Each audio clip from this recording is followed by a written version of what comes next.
damn music. Turn the shit off, okay? I got some shit to say. I'm not gonna beat around the bush with this one because you guys already knew how I felt about this movie before you clicked the video. Let me save you some suspense and some time and hopefully some money. Dolittle is shit. Okay? Dolittle is ass. It's not rear end, it's not behind, it's not hindquarters. No. It is cheeks. Booty cheeks, okay? That's what this movie is.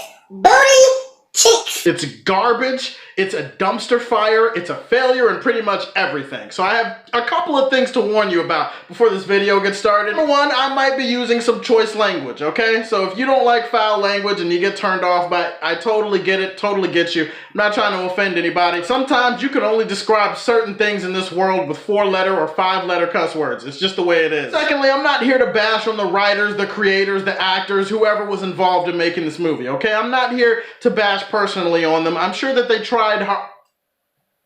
Okay, so I don't know if they tried hard, but they at least came together to make a movie, and I know that that is hard. So this is nothing personal against Robert Downey, who for some godforsaken reason decided to sign up for this monstrosity, but hey, it's nothing personal, okay? This is just how I feel about this movie. I don't even want to call this movie Dolittle. I want to call it Do Little. This movie did little for me, and it's a gigantic shit stain. I was going to be petty, and I was going to have Do Little in the title for the video. Like, I've been petty with some movies before, and I've done that, but no. I'm going to call it Dolittle, but in this video, it's Do Little. Do Little stars Robert Downey Jr. for some strange reason in this movie, and it focuses on Dr. Dolittle. You guys know who Dr. Dolittle is. Dr. Dolittle is that guy that can talk to animals. He's a doctor. He helps animals out. It's not based on the modern reboot of Dr. Dolittle that starred Eddie Murphy. This is based on the other one, I guess, that took place in the 60s or whatever. It focuses on the OG original Dr. Dolittle. So in this movie, Dr. Dolittle, again, he talks to animals. He tries to help them out. And then something bad happens someday, and then he becomes kind of a recluse, and then he gets recruited for a job. The point is, he goes on this big whirlwind adventure on this ship, and there are animals, and he has to accomplish some goal.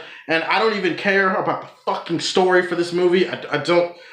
Let's get this shit over with, okay? I already don't want to be talking about this movie. I don't want to talk about the story, whatever. Let's get it over with. Like I said, I'm not here to waste your time or beat around the bush, okay? It's shit. I'm not gonna try to go through the motions of trying to come up with positives for this movie. You want positives? The movie ended at a certain point. You do actually get to get up and leave your seat and walk away from the theater. That can actually happen. That's a positive for the movie. Everything else is just my God. I wish I could say that like Robert Downey was like the best part of this shitty movie. Like he's giving a good performance. No, even he's giving a shit performance. Like what the hell, man? How do you go from Endgame where you get to leave and die on top, where you get to leave out into the sunset going, I am Iron Man.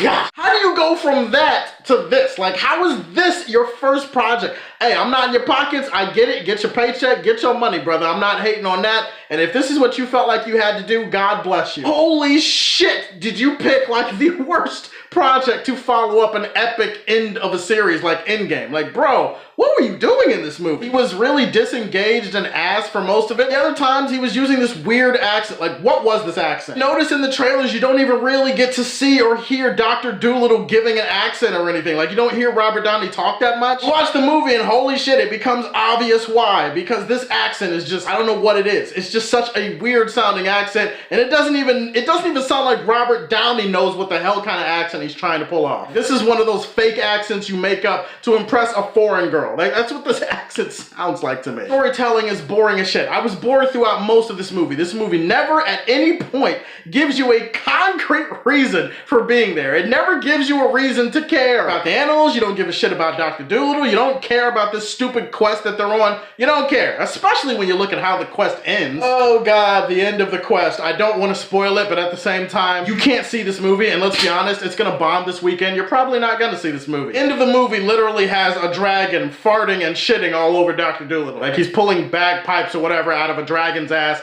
and it farts all over him.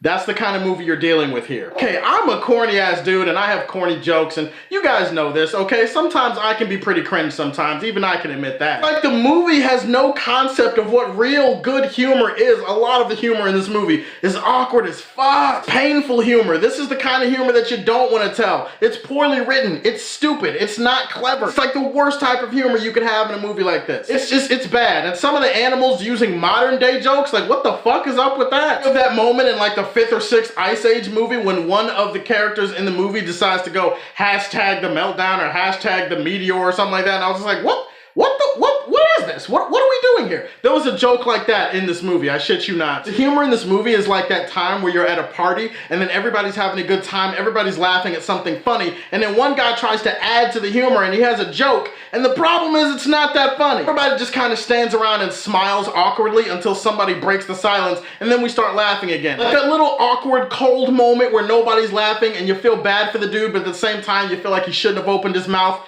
That's what the humor is in this movie. I should have known that January shit with Bad Boys was not gonna last more than a day. I shouldn't have got my hopes up. I should have known that Dolittle was gonna put it into that and bring me right back to January. January is like that herpes that just won't go away. It just won't. It keeps coming back. Cinematic herpes keeps coming back and just all over my eyes and my face and my nose and my senses, and it's assaulting me at this point. January is assaulting my senses. Guys, I don't have much more to add to this movie. It's boring, it's unfunny, it's terrible. Robert Downey was terrible in the movie. Yeah, Quest for Peace, it's shit, it's awful. If I had a top 10 worst list, this movie would probably fill the top 5 slots. Guys, those are my thoughts on Dolittle.